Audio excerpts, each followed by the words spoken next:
नमस्कार, आस्वाद आपलीपणाचं चॅनलमध्ये आपलं स्वागत आहे। तर आज मी आपल्याला जेवणाची चव दुप्पट वाढवणारी लसूण खोबऱ्याची चटणी दाखवणार आहे। अगदी साध्या सोप्या पद्धतीमध्ये आहे, झटपट बनते, जास्त वेळसुद्धा लागत नाही ही चटणी बनवायला। जेव्हा केव्हा भाजी बनवायचा कंटाळा येतं तर अशा वेळी चटणी असेल की आपल्याला भाजी वगैरे बनवायची सुद्धा टेन्शन नाही, खूप टेस्टी लागते भाकरीसोबत, चपातीसोबत। तर आता त्यासाठी आपण इथे लसूण घेणार आहोत आणि लसूण जी आहे आता आपण एक कवड घेणार आहोत ना खोबऱ्याची। तर आपल्याला एवढ्या लसणीची काही गरज नाही आहे, कारण लसूण खूप सारी आहे। तर आपली ह्यातली थोडीशी लसूण आपल्याला घ्यायची आहे आणि त्याच्याबरोबर आपल्याला एक खोबऱ्याची कवड जी आपली घेतलेली आहे, सुकं खोबरं घेतलेलं आहे, तर ती कवड जी आहे आपल्याला ती किसून घ्यायची आहे, कारण आपल्याला ही चटणी चांगली टिकून राहते सुकं खोबरं घेतलं तर आता आपली कवड जी आहे खोबऱ्याची ती किसून घेऊयात।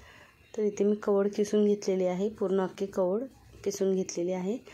आणि आता इथे मिक्सरच्या भांड्यामध्ये आपण काढून घेऊयात। आपल्याला आधी भाजायची वगैरे काही गरज नाही, डायरेक्ट आपण किसून घेतल्यानंतर लसूण वगैरे आपल्याला कच्चेच घ्यायचे आहे।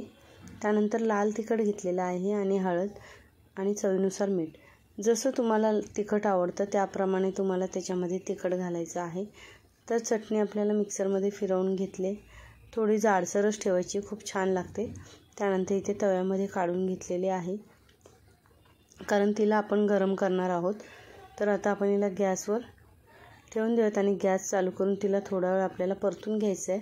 तर मी जरासं तेल घालून घेतलं, म्हणजे 1 चमचा होईल इतकंच तेल घातलेलं आहे, जास्त तेल नाही घातलं आहे। आणि 2-3 मिनटंच तिला आपल्याला परतून घ्यायचं आहे, म्हणजे आपली चटणी ती चांगली सुकीसुद्धा होते आणि खूप टेस्टीसुद्धा बनते।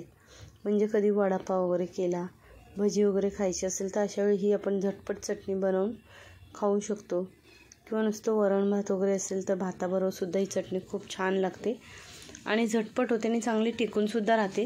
म्हणून तिला आपल्याला चांगलं 2-3 मिनटं स्लो गॅसवरती परतून घ्यायचं, म्हणजे छान अशी मोकळीसुद्धा होते चटणी आणि छान खमंग असा वास येतो आपल्या चटणीला, खूपच टेस्टी लागते। कधी ब्रेडमध्ये सुद्धा घालून आपण नुसतं ब्रेडसुद्धा खाऊ शकतो बटर लावून, खूप छान लागते ही चटणी तशीसुद्धा खायला। तर हे बघा, आपली चटणी जी आहे ती मस्त अशी चांगली गरम झालेली आहे। आता आपण तिला थंड करून घेऊयात। तर इथे मी चटणीला प्लेटमध्ये काढून घेतलेलं आहे। तर बघा, मस्त अशी चटणी आपली तयार आहे आणि अगदी झटपट होते, जास्त वेळसुद्धा लागत नाही आपल्याला बनवायला आणि साधी सोपी पद्धत आहे आणि सगळ्यांनाच आवडेल अशी आहे ही आपली चटणी। तर आपली आजची ही लसूण खोबऱ्याची जी चटणी आहे ती तुम्हाला कशी वाटली हे कमेंट करून नक्की सांगा। आणि आपल्या चॅनलवरती नवीन असाल तर चॅनलला सबस्क्राईब करा, बेल आयकॉनचं बटन प्रेस करा, म्हणजे आपल्या व्हिडिओचे जे येणारे नोटिफिकेशन्स आहेत ते तुम्हाला सर्वात आधी मिळतील। आणि व्हिडिओ पूर्ण बघितल्याबद्दल धन्यवाद।